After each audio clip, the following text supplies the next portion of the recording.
Selamun Aleyküm, aziz adamlar, vatandaşlar, ahlinize salam. Ben bu çıkışımda şu internetten hemen gördüm. DVT nameniz, siz özünüzü aldapıyorsunuz.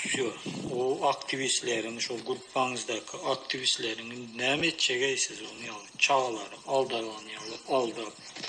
Siz neymi işler otuyorsunuz? Bu sizin DVT'niz, ben size bir zadayım, aydayım. 15 gün öne gitmersiniz. Neyle adamıysınız? Bolya Murat Kurban.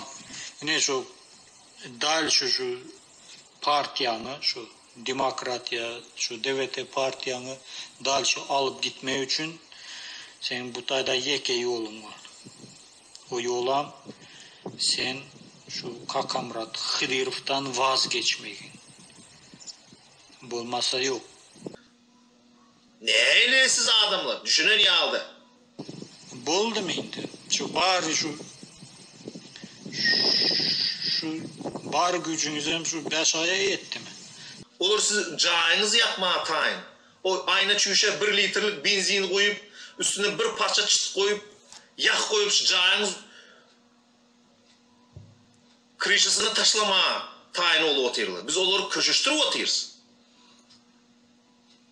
Sebebi biz sizin çağınız aladaydı oturursunuz. Sebebi sizin çağlarınız yetim olmasın diye. Ahlinizden adamlar hayiş. Suvaşma.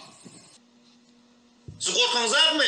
Siz Europe Baron'un arkanızdan varıp kara poliçelerin paket giydirip vurup dövüp gitsene sizi.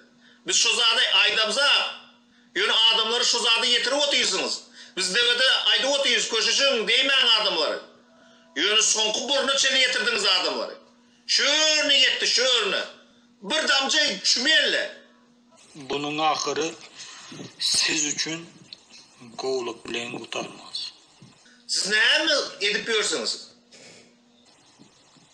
Benim için hem şu ahli şu çıkış edenlerin şu ahli dışarı yurttaki adamlar için hem kösenersiniz.